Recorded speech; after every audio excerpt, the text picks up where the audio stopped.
So there's a big UFC fight. And what you said you started doing is literally having a camera crew set up like those. I mean, those things get over sometimes midnight.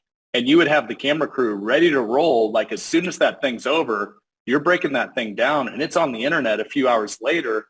Because of course, what do all the people that didn't buy the pay-per-view the next morning? They go fight the, UFC winner and boom, your video's popping up right in front of them. So you just figured out like if I'm putting out this content, it's feeding this need and then boom, your videos are popping right in front of them, which is the top of your funnel. Just brilliant business, really. So any other lessons or thoughts that might apply there to just creating great content that catches people's attention? I think the lessons come from other successful influencers today as anybody else. So there's just a huge opportunity to, and again, financial advisory, maybe it's a little bit less pop culture connection opportunities, right? So UFC, it's easy. It's physical. It's the world watches it, and then I break it down. And then people are searching it for it the next day. That's a little less common in financial advisory. But I think the advantage that you have in that world is that there's just, I think what financial advisors at the higher level underestimate is the knowledge level of the average person. I think they overestimate it.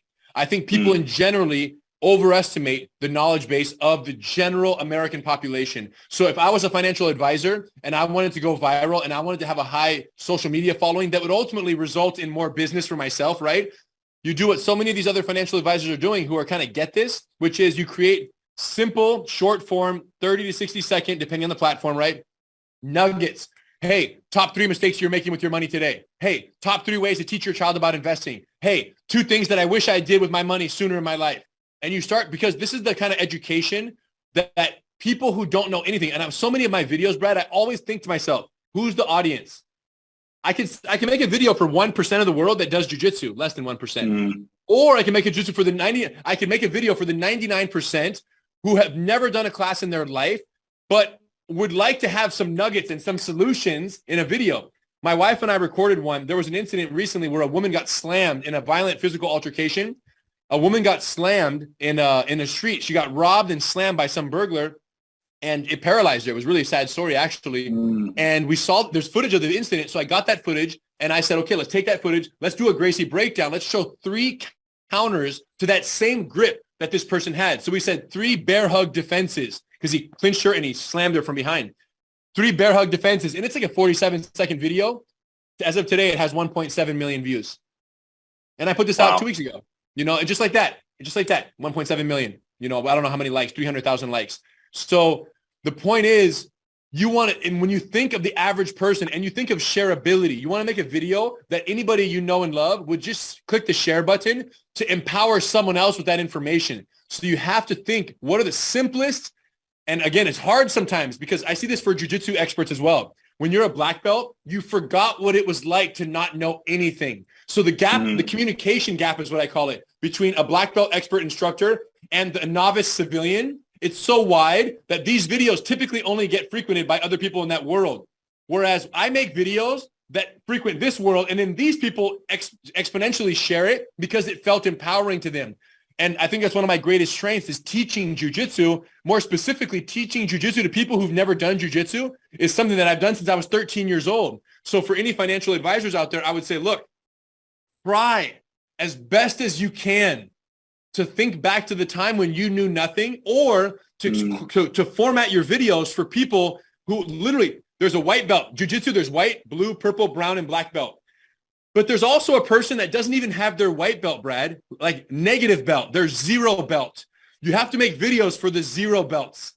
That's what my advice to financial advisors. Make videos to people who have not even begun the journey of exploring the need for financial advice and the different pitfalls, right? Because if you think financial advisory, it's a big macro level, then that breaks down into micro, right? Like same as jiu-jitsu, you have Brazilian jiu-jitsu. Then you have sport application, self-defense application. Then within each of those, you have more broad categories or finer categories. Within self-defense, you have women's self-defense, you have anti-bullying, you have law enforcement, and you have general civilian self-defense.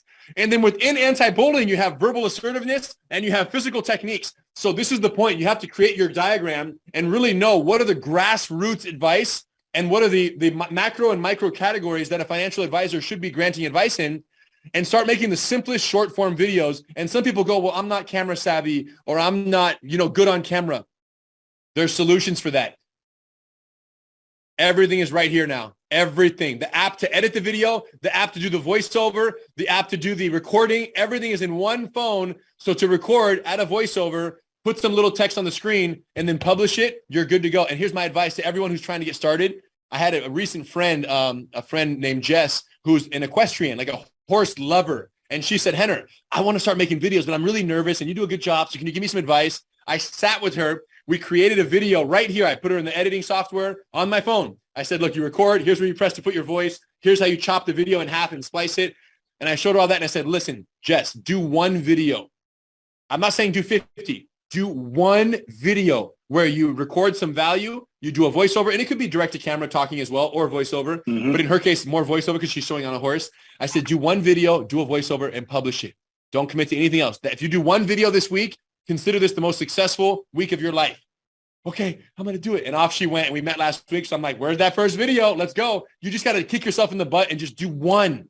And any financial advisor out there who thinks that they don't need to be in the business of, you know, recruiting customers and building their social media presence, all I can say is chances are 3, 5, 10 years down the road, you're going to lose to someone who does believe that they need to be in that game. You got to put yourself out there. You got to build your personal brand. You have to create that top of funnel opportunity for people to generally, unless you have so many high net worth clients, and those high net worth clients, you make them so much money that they tell their other high net worth clients that you literally do nothing and you can't keep them away because you're so good at your job. Unless that's the case, time to start making some videos, get your brand out there and start educating the lowest common denominators, right? LCDs. And if you do that, guaranteed people are going to watch your videos like they do mine. Hey, what's up? Hey, what's up? Hey, I want to invest with you. I want to do this. I want to do that. Just the beginning of relationships that you can never fully quantify the value of putting something out there, right? Like, look, here and I, Brad talking, I'm about to do this event with Brad, DBDL in Lake Tahoe. It's the beginning of a whole new friendship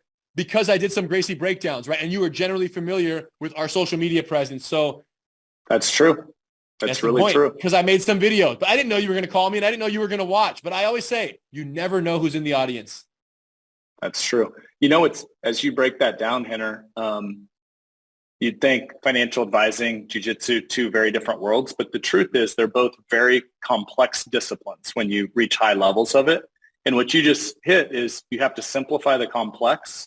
And those that do that best are the ones that win. I love the no belt strategy because I've watched so much financial advisor content and it's literally triple black belt going straight over people's heads. They have no clue. And the ones that confuse lose.